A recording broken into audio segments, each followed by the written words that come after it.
Magandang araw po, welcome po sa aking channel, Noob9 TV. Patalasasan po, meron po ba kayong mga properties na napapabayaan or non-performing assets?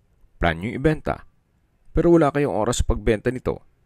Kung ito'y pagkakatiwala nyo po sa amin, tawag lang po kayo sa aking numero, usap po tayo, gawin ko po ng video for free. Yes, libre po, wala po kayong babayaran. Tutulungan pa namin kayong mabenta ang inyong property. Kami na po bala sa marketing, sa boosting or paid ads. Even sa tripping, hindi na po kayo mapapagod sa pag-entertain ng mga buyers. Kami na po bala sa lahat. Tawag lang po kayo.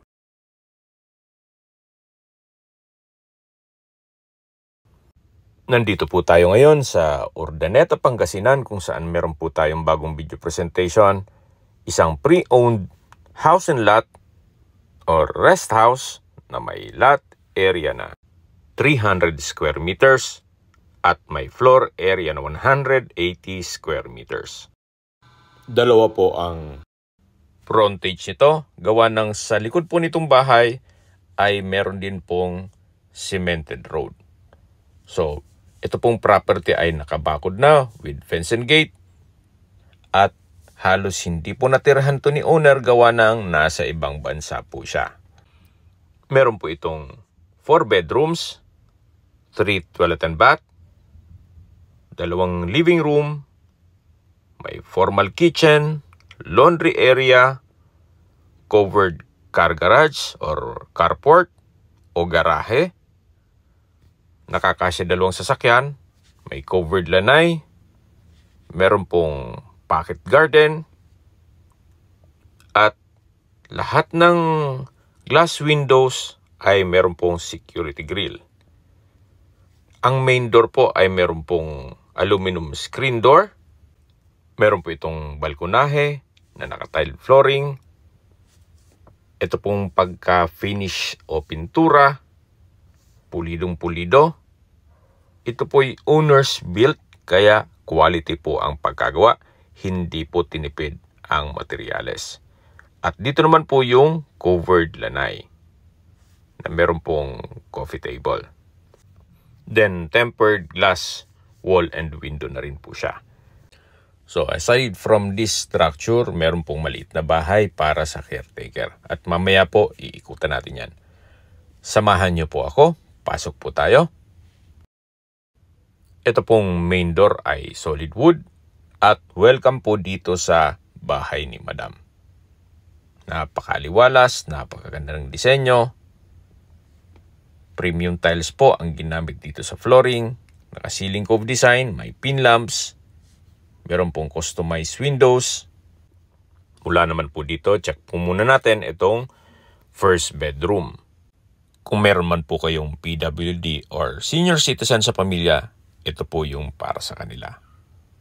So ito po yung master's bedroom na meron pong living area.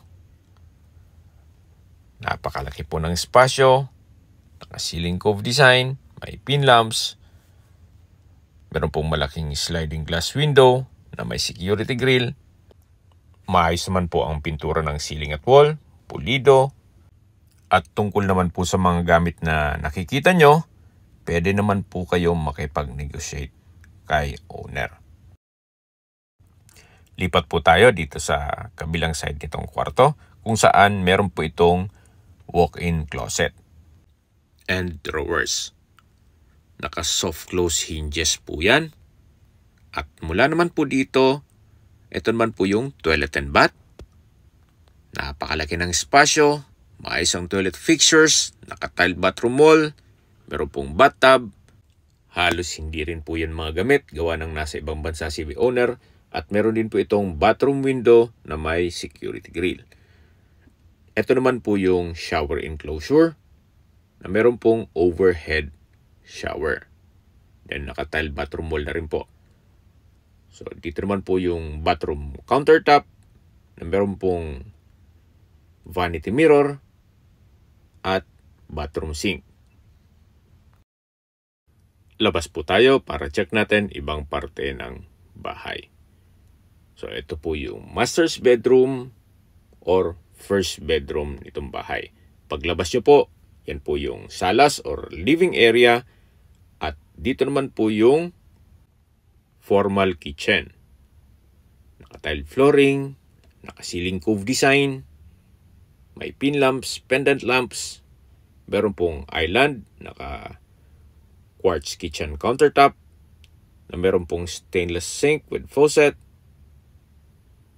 at dito naman po meron pong mga kitchen cabinets and drawers. Napakaganda po ng disenyo. Meron din po itong range hood at wall-mounted kitchen cabinets. Pinturado na rin po ito. Naka-tile kitchen wall na rin po ito at quartz kitchen countertop. Bago po natin check itong dining, ito po munang common toilet and bath. Ito pong common toilet and bath ay maayos naman toilet fixtures, naka-tile bathroom wall, meron pong vanity mirror, then bathroom cabinet, at meron pong bathroom sink with faucet. Meron din po itong overhead shower at naka-tile bathroom wall na rin po ito. Labas po tayo para check natin ibang parte ng bahay. So mula po dito, ito po yung dining area kung saan malaki naman ang spasyo, naka-ceiling cove design, maganda kombinasyon ng mga kulay, ng pintura, at naka-tile bathroom wall na rin po. So mula po dito sa dining area, ito naman po yung dirty kitchen. Naka-tile kitchen countertop, meron pong stainless sink, meron pong wall-mounted cabinets, at meron din pong maliit na glass window. At pulido rin po ang pagka-finish ng pintura. Naka-tile flooring na rin po ito. At mula naman po dito sa dirty kitchen, meron pong access door papunta dito sa likod ng bahay. Ito po yung tinutukoy ko sa inyo na maliit na structure para sa kasambahay or caretaker. At mamaya po, iikutan natin yan. So, ito po ulit yung service area or dirty kitchen. At ito po yung dining area. Then, sa dulo po yung formal kitchen. Then, dito po sa gilid yung common toilet and bath. At dito naman po meron pong hallway kung saan maayos naman ang pintura ng ceiling at wall. Meron din po itong laundry area. Dito po sa laundry area ay meron din pong tiled countertop na meron pong stainless sink. Ito po yung second bedroom kung saan sakto lang po. Hindi naman siya ganun kaliit at hindi naman ganun kalaki. Maayos din po ang pintura ng ceiling at wall at meron din po itong wardrobe from floor to ceiling. Paglabas niyo po dito sa kwarto, matatanaw niyo yung dining area at ito naman po yung hagdan papunta dito sa taas. Samahan niyo po ako. Akyat po tayo. So, nandito na po tayo sa hallway dito sa second floor. At mapapansin niyo po, maayos po ang pintura ng ceiling at wall. Naka-tile flooring. Napakalaki po ng spasyo kaya kung sakaling big family po kayo, pwede po itong gawing 2 bedroom. Pwede rin gawing music room, study room, stock room, or depende po sa inyo kung anong maging purpose nyo. Dito gawa ng napakalaki naman po ng spasyo. Meron din po itong toilet and bath kung saan meron po itong vanity mirror, bathroom sink, bathroom cabinet, water closet, at meron din po itong overhead shower. Naka-tile bathroom wall na rin po dito at maganda rin ang disenyo. Bababa po tayo para check natin ibang parte ng bahay. So ito po ulit yung hagdan, naka-concrete staircase, at maayos naman ang pintura nitong wall. Then ito po yung second bedroom at yung laundry area. Ito po yung hallway, then ito po yung dining at yung formal kitchen. Yan po, napakaganda po nitong property. Gaya po ng nasabi ko sa inyo, ito'y pre-owned. Gawa ng nasa ibang bansa po si owner. Sa ngayon po, mache-check na natin itong maliit na bahay para sa kasambahay or caretaker. At ito pong maliit na gate na nakikita nyo, yan po yung tinutukoy ko na another frontage. May daan din po dyan or concrete road. So ito po yung kitchen nitong maliit na bahay. Nandiyan na rin yung service area. So far, maayos din po. Wala kayong ipapagawa dito. Naka-tile kitchen countertop, may wall-mounted cabinets, at meron pong stainless sink with faucet. Then naka-tile kitchen wall, kaya madaling linisin. At mula naman po dito, meron pong setback na pwede pang paglagyan ng ibang gamit. At may access na rin po dito papunta sa garahe. Kahit po dito maayos ang pintura. At dito po sa garahe naman ay kakasya ang dalawang sasakyan. Yan po, mapapansin nyo, kahit itong pintura ng bakod, maayos. Pati ceiling. Malaki na naman ang espasyo. At ito naman po yung tinutukoy ko sa inyo na maliit na bahay para sa caretaker o kasambahay. Meron po itong aluminum screen door dito sa main door. Meron din pong maliit na salas or living area na naka-tile flooring. Then roof type po siya. High ceiling kaya maaliwalas. Meron din po itong sariling toilet and bath kung saan maayos naman ang toilet fixtures. Meron pong shower enclosure at overhead shower. Naka-tile bathroom wall na rin po ito. Then ito po yung stairs kung saan ito ay naka-wooden staircase at wooden handrail. Nandito na po tayo sa taas kung saan meron po itong glass window at sa spasyo naman po, sakto lang. At dito naman po yung open below kung saan matatanaw nyo po yung salas or living area. So far, maayos din po itong structure. Wala po kayong papagawa dito. Bababa po tayo para check natin ibang parte nitong property. At mula po dito, matatanaw nyo yung salas or living area na naka-tile flooring at maayos ang pintura ng ceiling at wall. So, labas po tayo. Ito po yung garahe. At meron pong daan naman dito papunta sa likod ng bahay. Meron din po itong pocket garden. At ito po yung tinutukoy ko na access gate papunta naman dito sa kabilang kalye.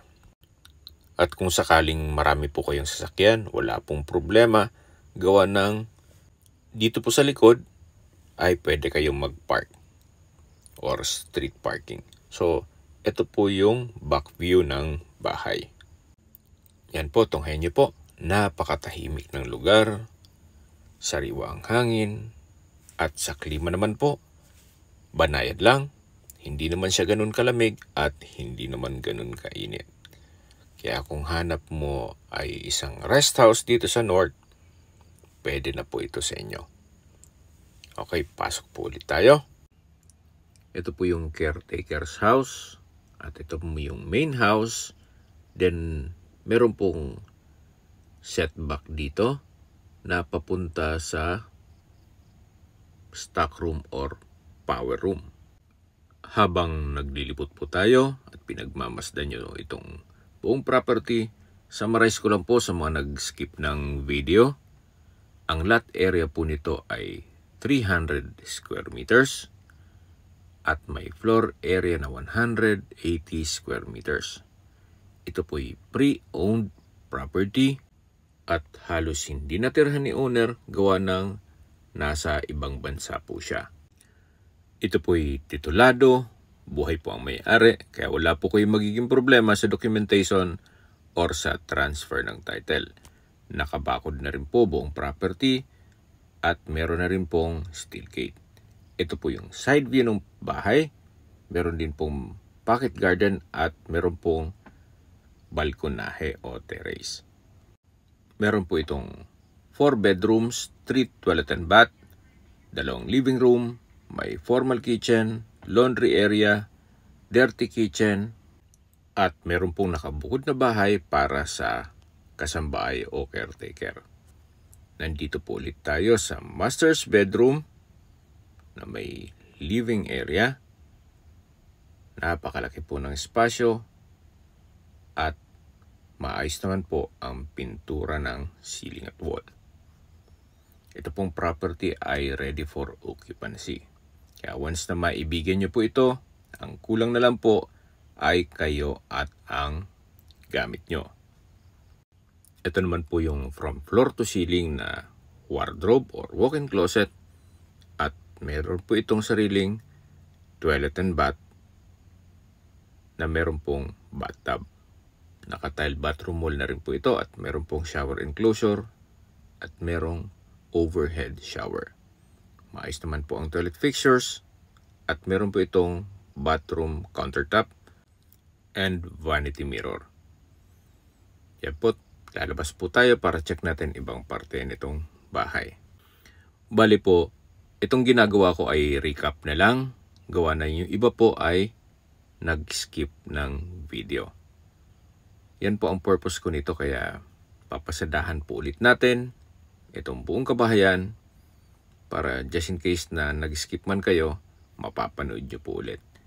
Ito po yung common toilet and bath. Maayos naman toilet fixtures, naka-tile bathroom wall, at meron din po itong overhead shower.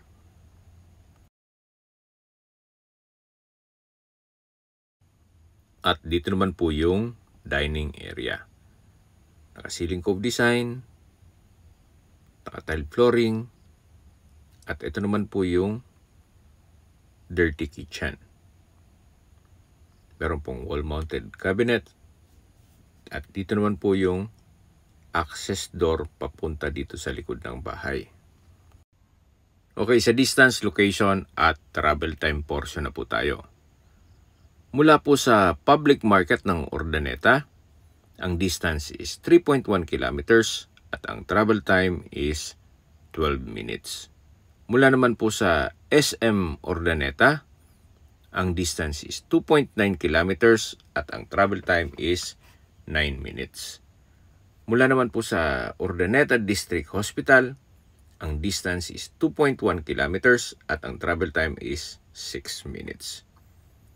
Lagi ko pong ulit-ulit na sinasabi sa inyo sa kada video ko na dapat i-consider nyo sa paghanap ng property yung meron pong malapit na hospital.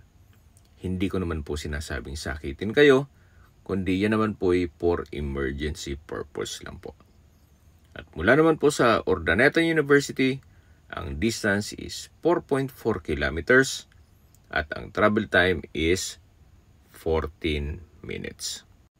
Nandito na po tayo sa second floor kung saan ito po yung tinutukoy ko kanina na pwedeng gawing 2 kwarto. So pwede po itong gawing study room, music room, or stock room. Meron na rin po itong sariling toilet and bath. Maayos naman ang toilet fixtures at naka-tile bathroom wall na rin po. Mapapansin nyo po, napaganda ng mga materyales, even itong pagka-finish, pulido, kaya hindi po ito tinipid. Kaya po you might consider this property, especially kung pagbabasyan mo ang construction cost sa ganitong pagka-finish, panalo na po ito. Or good deal na po. Okay, sa presyo na po tayo. Binebenta po ito ni owner sa halagang 9 million pesos net. Kung may mga katanungan po kayo o gusto magpaset ng tripping dito sa property to, tawag lang po kayo sa aking numero. At sa mga kababayan naman natin nasa ibang bansa, meron po akong Telegram. Sa mga iPhone user naman, meron pong iMessage. Meron din pong Imo, Skype, Viber at WhatsApp.